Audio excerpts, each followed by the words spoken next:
Hi friends, ഞാൻ ഹമീദ് ഫൈസി. ഞാൻ ഇന്ന് നിങ്ങളുമായി പങ്കുവയ്ക്കുന്നത് ഒരു കഥയാണ്. ഫുട്ബോൾ ഇതിഹാസം പെലെ പുകവലി നിർത്തിയ കഥ. ഫുട്ബോൾ ഇതിഹാസം പെലെയുടെ ആത്മകഥയിൽ വിവരിക്കുന്ന ഒരു സംഭവമുണ്ട്.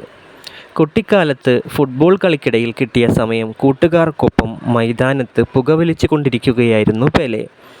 ആ സമയം പെലെയുടെ അച്ഛൻ അതുവഴി വന്നു. പെലെയെയും കൂട്ടുകാരെയും കണ്ടെങ്കിലും അദ്ദേഹം കാണാത്തതുപോലെ കടന്നുപോയി. കൂട്ടുകാർ പെലെയോട് പറഞ്ഞു, "ഭയപ്പെടേണ്ട, നീ പുകവലിക്കുന്നത് അച്ഛൻ കണ്ടിട്ടില്ല."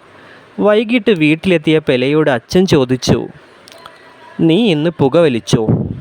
"അതെ" എന്ന് പെലെ സത്യസന്ധമായി മറുപടി പറഞ്ഞു. പെലെയുടെ തോളിൽ കൈവച്ചുകൊണ്ട് അച്ഛൻ പറഞ്ഞു, "ജീവിതത്തിൽ നിനക്കൊരു ലക്ഷ്യമുണ്ട്. നീയൊരു മികച്ച ഫുട്ബോളറാണ്. മദ്യത്തിൻ്റെയും പുകവലിയുടെയും ഉപയോഗം നിന്റെ ശരീരത്തെ തളർത്തും, നിന്റെ ജീവിത ലക്ഷ്യത്തെ തകർക്കും." സ്നേഹപൂർണമായ അച്ഛൻ്റെ വാക്കുകൾ പെലെയെ ഒരുപാട് സ്വാധീനിച്ചു. പിന്നീട് ഒരിക്കൽ പോലും മദ്യമോ പുകയില ഉൽപ്പന്നങ്ങളോ അദ്ദേഹം ഉപയോഗിച്ചിട്ടില്ല. നമുക്കിഷ്ടമുള്ളതാണെങ്കിൽ പോലും അത് നമ്മുടെ ലക്ഷ്യത്തെ ഹനിക്കുന്നതാണെങ്കിൽ ഉപേക്ഷിക്കാനുള്ള ആർജവമാണ് ഏറ്റവും പ്രധാനം. പെലെ പിന്നീട് ഫുട്ബോൾ ലോകത്തെ മുടിചൂടാ മന്നനായി മാറിയത് ചരിത്രം.